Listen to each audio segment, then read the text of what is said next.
This morning, I was commuting into work. I was heading eastbound I-90 when I saw a plume of smoke. As I approached closer, I saw that we had a car fire. As I came right up on the scene, I saw that there was another bystander that was running around very panicked.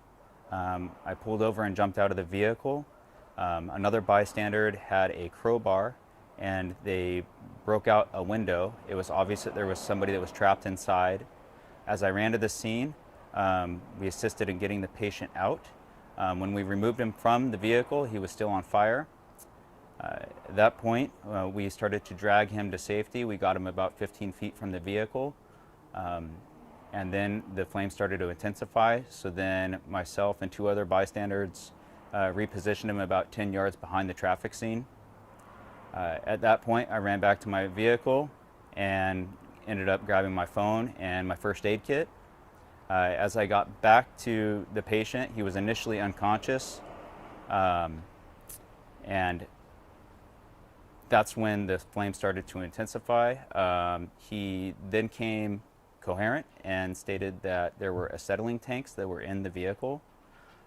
For those that don't know what acetylene tanks are, they're a compressed gas used for welding. It's highly flammable.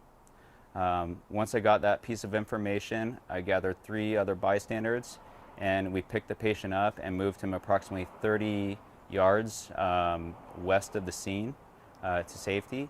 Shortly after we got him moved, one of the acetylene tanks blew.